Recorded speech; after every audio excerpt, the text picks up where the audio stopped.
Oke, pada kesempatan kali ini kita akan bahas tentang diagram fasor ya. Apa sih diagram fasor? Ini adalah sebuah tools sebenarnya untuk mempermudah kita menjumlahkan sebuah dua atau lebih gelombang gitu ya. Oke, kita mulai aja ya. Kalau kita lihat di sini bahwa kalau kita punya gelombang seperti ini gitu ya. Dan kita coba terjemahkan dalam sebuah diagram fasor itu seperti gini ya, lingkaran. Kemudian ada tanda panah seperti ini ya, kita bisa representasikan nih bahwa misal di titik ini itu di 45 derajat, di sini adalah 90 derajat dan seterusnya. Nah, secara definisi diagram fasor adalah cara grafis untuk mewakili besarnya dan hubungan terarah antara dua atau lebih suatu persamaan sinusoidal dengan frekuensi yang sama. Jadi kata kuncinya di sini adalah frekuensi yang sama. Nah, diagram fasor sebenarnya memperlihatkan perbedaan magnitudo dan fasa beberapa persamaan gelombang sinusoidal. Nah, untuk memanfaatkan diagram fasor ini seperti apa? Misal gini, saya punya dua persamaan gelombang gitu ya. Di sini bisa kita lihat Y1 itu YM1 sin Kx minus omega T gitu ya. Persamaan gelombang kedua adalah YM2 sin Kx minus omega T plus theta. Yang kita tahu di sini bahwa frekuensinya sama kan gitu ya.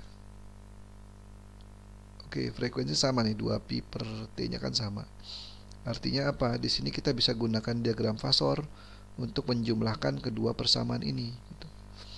Nah, di sini kita lihat beda fasanya adalah theta kan gitu. Jadi kalau YM1-nya adalah 0, misalnya begini gitu ya. Maka YM2-nya adalah beda sedikit, dalam sudut fasa seperti ini. Nah, cara mencari penjumlahannya seperti apa? Maka kita buat persamaan baru, yaitu Y sama dengan YM, yaitu resultan kedua amplitudo ini ya. Sinnya sama, Kx-nya sama, omega T sama, yang membedakan adalah betanya ini ya, yang tadinya bedanya sekian ya, omega T. Tadi kan beda sekian ya. Nah, resultannya kan sebenarnya ini sekarang punya theta awal yang berbeda dengan theta, ini namanya beta. Jadi konstanta fasa resultan. Oke, untuk lebih jelasnya kita coba soal sederhana ya. Atau ini aja coba ya.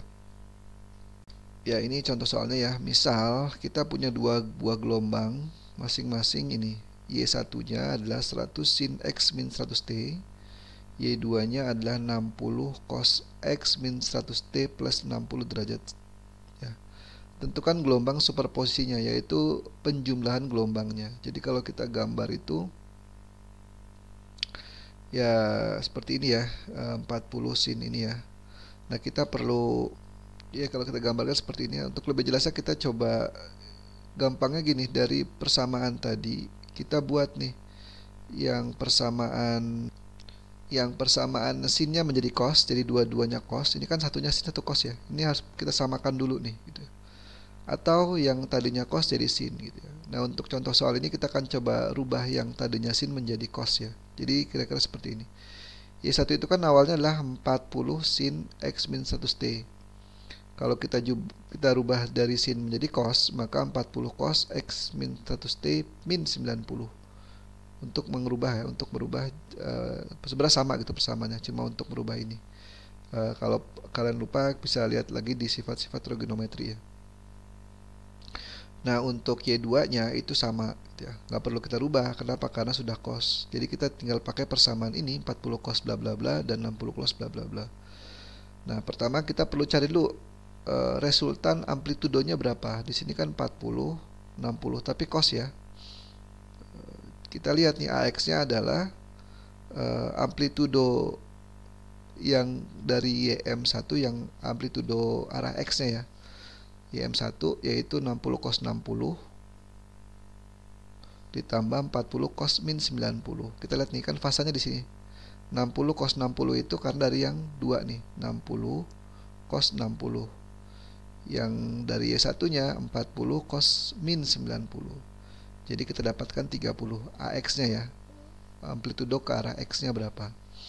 Nah, amplitudo ke arah Y-nya Itu 60 sin 60 sama dengan cara yang sama, 60 sin 60 dan 40 sin 90, 40 sin 90. Didapatkan ya kira-kira mendekati 12. Sehingga kita dapatkan bahwa resultan amplitudenya adalah AX kuadrat tambah AY kuadrat menjadi kira-kira 32. Nah, untuk sudut fasa superposisinya berapa gitu ya. Kita tinggal cari arcus tangen dari resultan ini gitu ya. Jadi tan min 1 atau arcus tangen dari 12 per 30. Nah, itu kira-kira 20 derajat. Sehingga kita bisa masukkan bahwa gelombang superposisinya kita lihat nih, yang baru berapa? 32 dari sini. Cos X min 100T itu sama ya, karena amplitudenya sama ya. Frekuensinya sama, plus 22. Kenapa 22? Karena ini plus 22. Oke, itulah cara menggunakan kira-kira diagram fasor untuk mempermudah kita menjumlahkan dua buah gelombang gitu ya. Tentu saja ini sebuah gelombang ya. Kita lihat ya, ini kan bentuk kosinusoidal ya gitu. Oke, mungkin itu yang bisa saya sampaikan. Silakan koreksi jika ada yang salah. Assalamualaikum warahmatullahi wabarakatuh.